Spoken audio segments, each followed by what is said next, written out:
ముందుగా ఒక గిన్నె తీసుకుని పొయ్యి మీద పెట్టి 3 గ్లాసులు వాటర్ పోసుకుని బాగా కాగిన తర్వాత దానిలో 2 ప్యాకెట్లు మ్యాగీ వేసుకోవాలి. మ్యాగీ నూడిల్స్ మునగకపోతే ఒకసారి ఫోర్క్తో మునిగేలాగా అడ్జస్ట్ చేసుకోండి. మ్యాగీ ఉడికేలోపు మసాలా రెడీ చేసుకుందాము.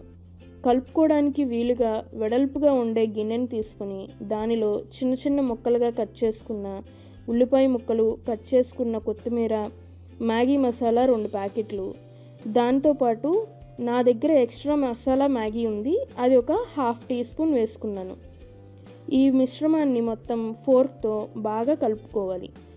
ఇప్పుడు మ్యాగీ చూద్దామండి. చక్కగా ఉడికిపోయింది. ఇప్పుడు ఎక్సెస్ ఉన్న వాటర్ మొత్తాన్ని వంచుకొని కాస్త ఆరనివ్వాలి.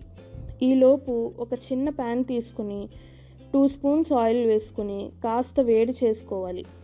ఇప్పుడు ఈ ఆయిల్ను మనం ఆల్రెడీ రెడీ చేసి పెట్టుకున్న మసాలా మిశ్రమంలో కలుపుకోవాలి.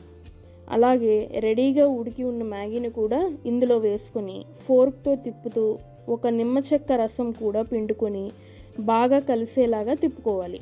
అంతే, టేస్టీ మ్యాగీ రెడీ అయిపోతుంది. మీరంతా తప్పకుండా ట్రై చేయండి. టేస్ట్ ఎలా ఉందో తప్పకుండా కామెంట్ చేయండి.